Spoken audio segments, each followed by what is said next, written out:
Hello, Sebring. How'd you like that, Obi? Uh, I'm Ben Coleman, one of your many hosts for the Florida Aviation Network, and we're here broadcasting live and in the clear from the Sebring Regional Airport Terminal. Tower's on the other side, but it's the terminal, and we're here for the 15th annual U.S. Sport Aviation Expo. That was for Bob DeCero. Expo. And the theme this year is Educate, Innovate, and Aviate. And we have a guest today now that kind of hits all of those benchmarks. And without kind of adding up to the delay, I'm going to wait to see him switch to the big screen and get Mr. Eugene. Yes, sir. Nock. There Yes, we sir. go. I was How waiting are for him to go to the big picture. Oh, I see. Okay, great. Eugene Nock, otherwise known as Batman. I'm sorry, you're not Batman, but you are close to Batman. Tell us about what you do, Gene. Well, I'm an air show pilot, and we've been performing at air shows for many years, since 1987. We belong to ICAS, which is International Council of Air Shows. And through that arm, we're able to perform at various air shows in the United States and in Canada. Mm-hmm. And then, in addition to that, because the original Batcopter is one-of-a-kind aircraft, is part of the Batman TV series and the Batman promotion of that, and all these years, the toys, the images, the Batman items that I think everybody is well aware of through the. Grew up with it. Some people didn't grow up with it. Well, the new generation knows all about it too, and including the 3-year-olds, all the children I talk to. Because of the air shows that we do. And then, of course, there are these Comic Cons. We do MegaCon, Fantasticon. These are a lot of huge shows that we do around the United States and Canada, of course, Niagara Falls Comic Con.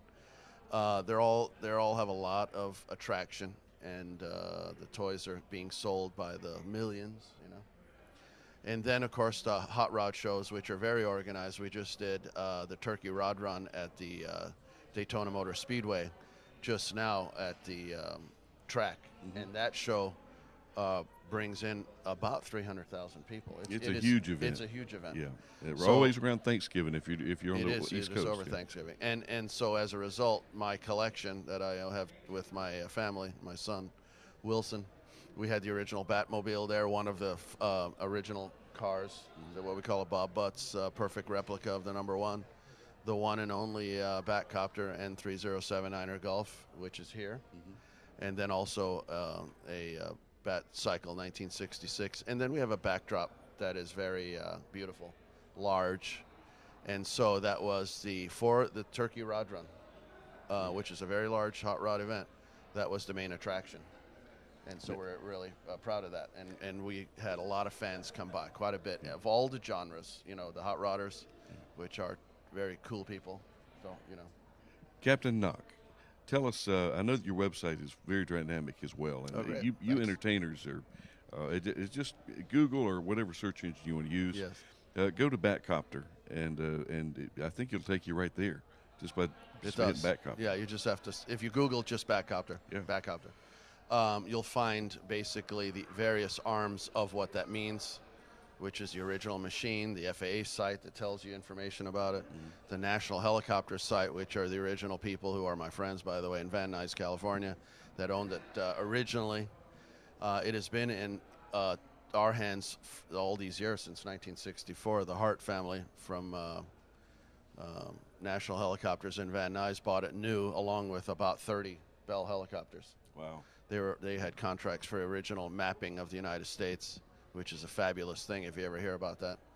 And then also they did all the early television motion picture film and Screen Actors Guild, Pilot Association, Stunt Pilot Association, all that. They were pioneers, and the Batcopter, believe it or not, was part of all of that, because it had the original gyro mount in the machine, which the paperwork we still have. Of course, these gyro mounts have been so improved. It's changed so much, but when you think of the original part of what they do, most helicopters of those days all had, of course, in the infancy of aviation, some lateral, some vertical. Mm-hmm. So when you put a motion picture camera on there, you needed some an approach to stabilization. So the multi-gyro mount itself to place the camera on top of was a wonderful start for all that, and so that's why you can see all that. And things have gotten so much lighter and more efficient. And you just told me that you are equipped now. You got the L3. Yeah, well, time package. has Wow. changed. You know, so we're in America, post 911 aviation. I, of course, every year go in the New York City market, and June, July, August, we're up there working at a few events, quite a few, and we fly routinely in New York City. We land at the West Side Heliport, Teterboro, up and down the Hudson River. We go to Essex County, Sussex County. You know, these are all the airports that we frequent.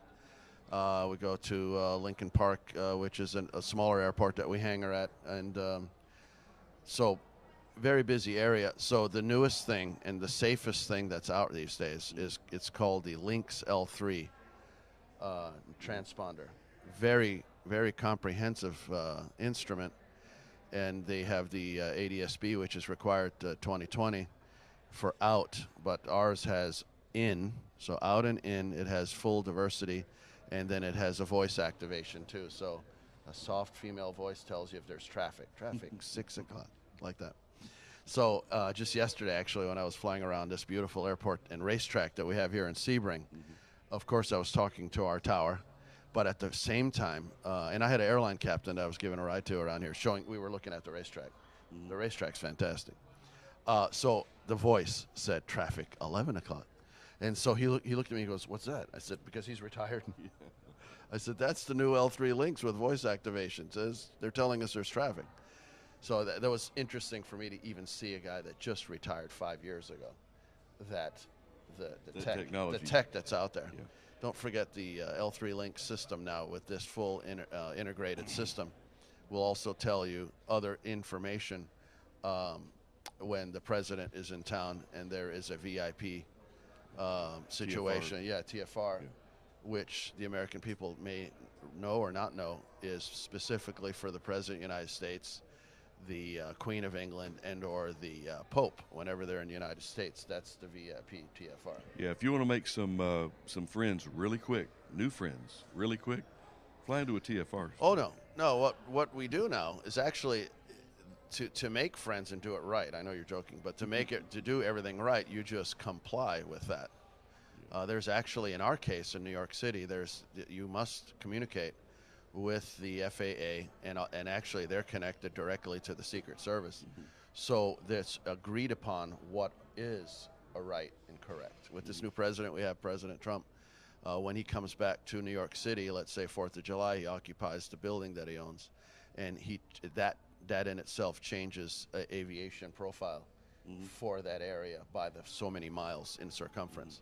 So all of us have agreed and understand and have a written document through Teterboro Airport and the chief on how to approach all this and interact with all that. And included in the discussion, like I said, is the FAA and the Secret Service. So actually, it's very well oiled and understood.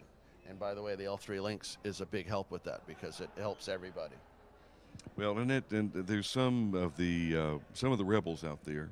They look at the ADSB in and out as just another way for Big Brother to keep track of where you are, and it's the beginning of user fees. And it says, well, okay, that may be on the outside, but look at the safety enhancements that's going to give you.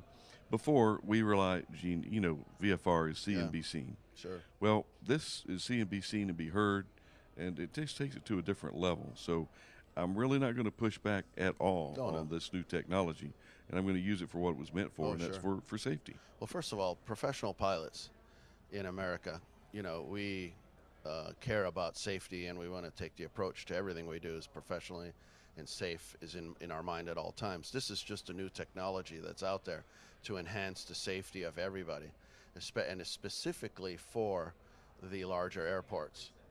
And so when you think about how many airplanes and helicopters, flying machines that are flying in some of the nation's busiest areas, like in the New York market, Boston, Chicago, and Miami, this ADSB in and out has been helping everybody. It's actually, it's amazing.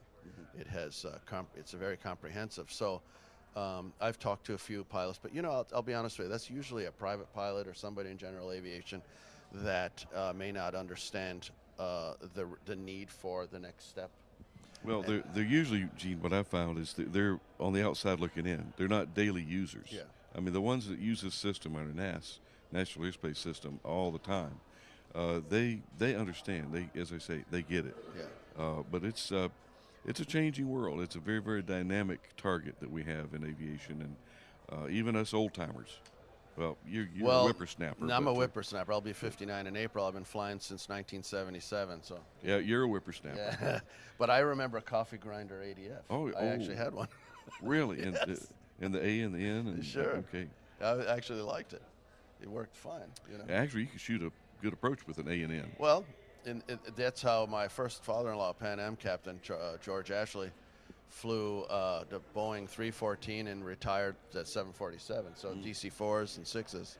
He routinely flew Los Angeles to Honolulu, and even then they were using the ADF because that's the farthest out they go. And he just said, that was a very, very good instrument for that style of navigation over the water. And dual ADFs, I mean, you died and gone to heaven. I mean, cross-fix. But I still the ADF approach. Now we're talking about non-precision approaches. Yeah, NDB. And then and making me more difficult with a circle to land. You ready for that? Oh, no. And if you're a flight instructor teaching multi-engine, and then you pull someone's engine around, and then they make a mistake. There's a lot of things to bust somebody. Oh yeah, I've seen mistakes like pulling the gear. Once you do a circle land non-precision, you can't pull your gear until you're literally on the final approach. Remember all that part? Oh yeah. Yeah. So. Gene, I tell you, it's always good to, and I can't help but in the background I always hear do do do do do do do do do. Yep. And I wish if we had that capability, if we had the sound clip, we'd drop it in. But we might have some real professional producers that's going to do that for us, to drop it in when we put some post. So you agree with me that the Batcopter has been a good addition to the flying business that we're in? Absolutely. Just because it's able to gravitate all the younger people and the people that are our age also have some fun with what we're doing. But the significant machine, it's still sometimes hard to believe that something that's been created like that, that had its own TV show, a movie, and then, like I said, the toys. If you go to the Walmart, Kmart, any of the retail outlets, up until lately, Toys R Us closed, they have a heavy Batman area like that. So these toys were available for sale anywhere and always.